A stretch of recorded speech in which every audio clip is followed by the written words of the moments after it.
ఇక్కడ మరి మనం పార్టీ కోణం నుంచి ఈ అంశాన్ని చూడకూడదు. అలా చూస్తే మనం ఆగమయ్యాం. పార్టీ కోణంలో ఎట్టి పరిస్థితుల్లో చూడకూడదు. మనకు బీసీ కోణమే. మనోడా కాదా లెక్క గంతే. మనోడైతేనే మనం మద్దతు చేయాలి. అందుకోసమే ఈ దక్షిణ భారతదేశంలో ఉన్నటువంటి ఎంపీలందరికీ నేను రిక్వెస్ట్ చేస్తా ఉన్నా, ఈ బీసీ బిడ్డ రాధాకృష్ణన్ను గెలిపించండి అని చెప్పి రిక్వెస్ట్ చేస్తా ఉన్నా. ఆయన ఎన్డీఏ కూటమి కావచ్చు, ఇంకో కూటమి కావచ్చు, అవకాశం మావోనికి వచ్చింది, మా బిడ్డకు వచ్చింది అవకాశము. మా బిడ్డకు అవకాశం ఇచ్చినోనికి మంచి జరగాలని కోరుకుంటాం. రాష్ట్రపతి ఉపరాష్ట్రపతికి పార్టీలు ఉండవు, అయిన తర్వాత ఉండవు. కాబట్టి మనం ఎట్టి పరిస్థితుల్లో నేనైతే నాకు ఓటు గనక ఉంటే నా ఓటును రాధాకృష్ణన్ బీసీకే వేస్తా. నాకు ఓటు గనక ఉంటే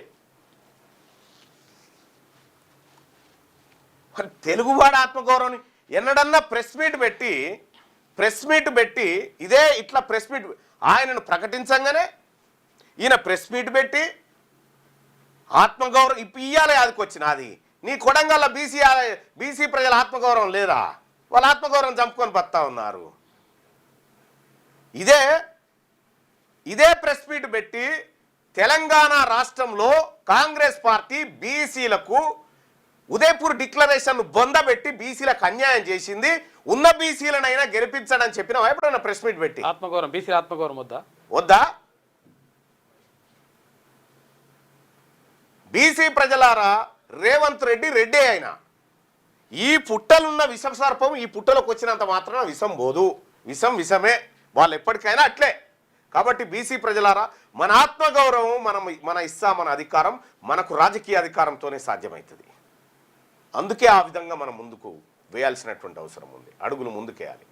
100% బీసీల ద్రోహిగా రేవంత్ రెడ్డి ముద్ర వేసుకుంటే ఎప్పుడో కులగణంలో బీసీల లెక్కలు తారుమారు చేసినప్పుడే అయిపోయింది. దానికి స్వతంత్ర కమిటీ చైర్మన్గా మళ్ళీ సుదర్శన్ రెడ్డి తెచ్చిపెట్టిండు. వాహ్! ఇంకా చిట్చాట్ చేసుకుంటే పార్టీ పరంగా 42% బీసీలకు రిజర్వేషన్ ఇయ్యే శాతగానటువంటి ముఖ్యమంత్రి ఉంటేంది నువ్వు, లేకపోతేంది ముఖ్యమంత్రిగా. మాకేమచ్చారా నీతోటిగా?